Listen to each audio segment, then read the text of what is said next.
Sometimes the greatest act of strength is not what you say, but what you choose not to say. The world teaches you to react. God teaches you to wait. We are conditioned to believe that movement means progress, that talking means value, and that noise equals influence. But there comes a moment in your life, a sacred moment, when you realize that silence is not weakness. Silence is strategy. Silence is warfare. Silence is the loudest declaration that you trust what God is doing, even when you don't understand it yet, because real power moves in quiet. You don't need to convince people. You don't need to broadcast your next step. You don't need to prove your worth. You just need to stay in alignment and stay silent. Because when your heart is right, your timing is right, and your faith is anchored, everything that was meant for you will begin to fall into place. Silence is not the absence of strength. That is often the clearest evidence that strength is present. In a world where people rush to defend themselves, prove themselves, and explain themselves, silence is rare. But silence is power. It's not that you couldn't say something, it's that you choose not to. And that choice, that restraint, is where your authority begins to rise. Because silence doesn't mean you're ignoring the battle. It means you trust that the battle doesn't require your noise. It requires your obedience. It requires your faith. The truth is, most people talk out of fear, not faith. They're afraid of being misunderstood, so they over-explain. Afraid of being forgotten, so they constantly promote. Afraid of being underestimated, so they exaggerate. But silence, true, intentional, holy silence is not driven by fear. It's the language of someone who knows that they're being guided by something greater than human approval. See, when you're walking in alignment, you realize you don't need to announce every step. You don't need to validate your own greatness. You don't need to justify your path to people who can't even see where you're going. Because if God called you to it, then no amount of silence can stop the outcome He's already prepared. Let me give you a real example. There was a young man working in a company where he was constantly overlooked. He was quiet, disciplined, and excellent in his work. But others were louder, flashier, always taking credit. He knew he could speak up. He could expose their lies. He could fight for recognition. But he didn't. He chose to stay silent, chose to keep producing, chose to keep showing up with integrity, even when no one was clapping. For months, he was invisible to every except the one person who mattered. The CEO noticed, watched from a distance, took notes on his character, not his charisma. And one day, without warning, the loud ones were let go and the quiet one was promoted. Not because he shouted for the position, but because his silence had already spoken volumes.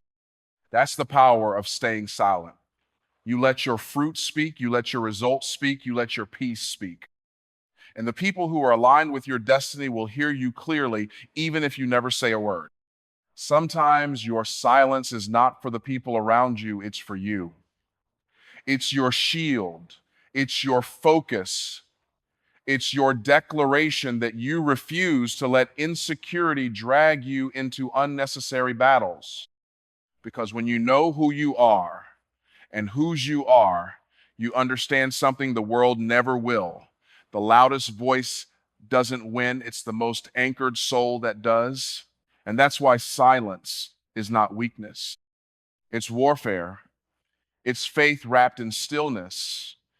And it's often the very thing that ushers in the breakthrough you've been praying for. God doesn't do His deepest work in the spotlight. He does it in silence.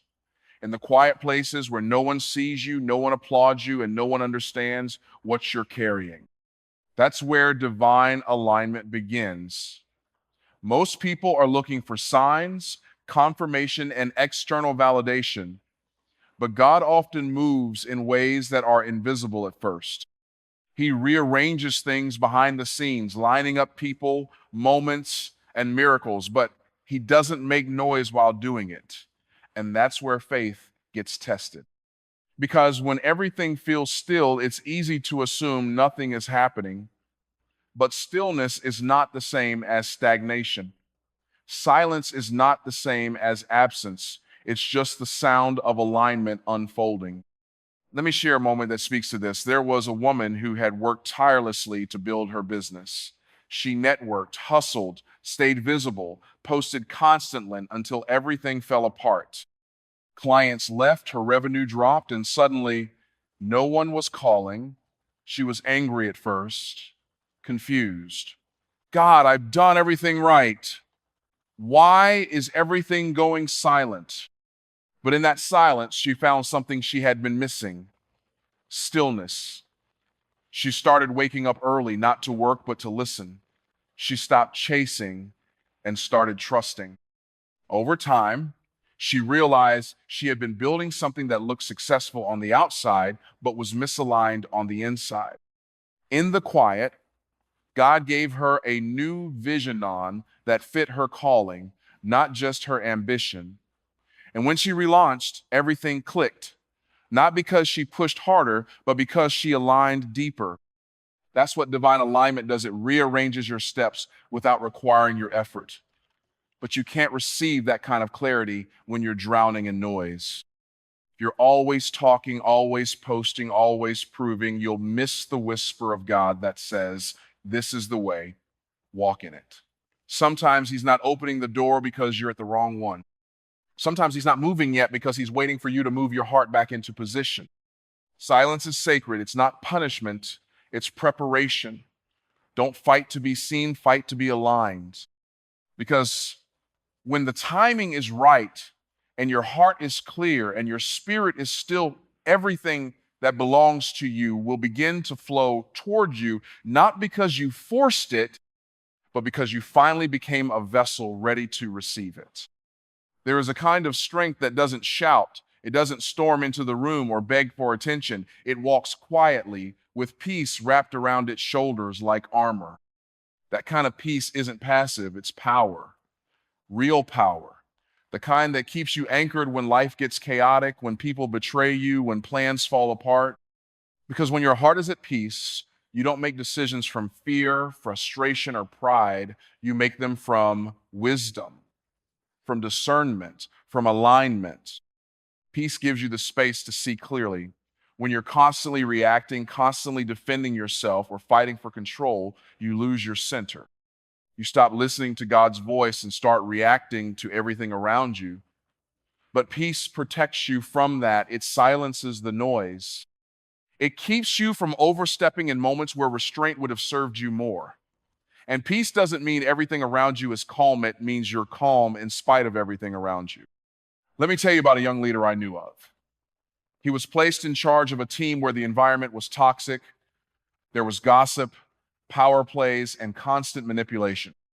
People tested him, waiting to see if he'd lose his cool.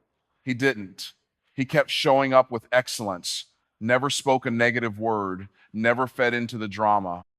Instead, he prayed in private and operated in peace. People didn't understand it.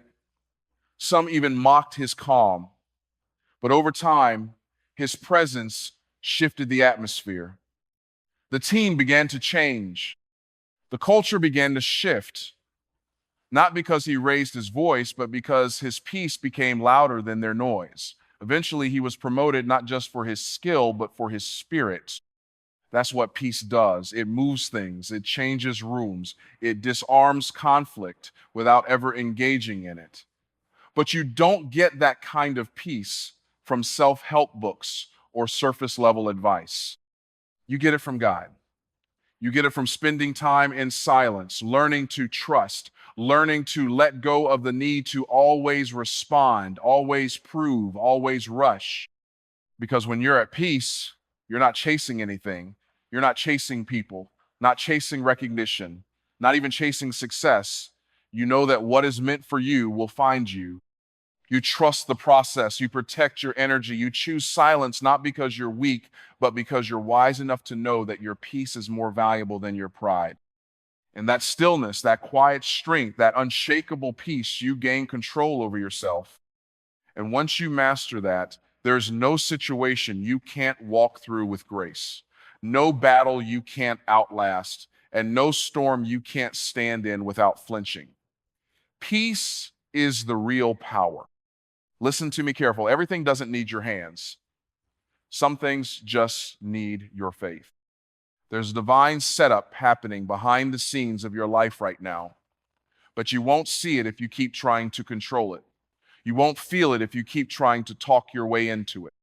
Stay silent, stay hidden, stay planted, stay obedient. Your job is not to force things into place. Your job is to become the kind of person who can hold what God is bringing. And the more you trust in the silence, the more you'll see that you never needed to strive in the first place. Because when your heart is right and your faith is steady and your mouth is disciplined, everything that belongs to you will start falling into place on blessing, one open door, one divine connection at a time. And you won't have to lift a finger or raise your voice. Just watch.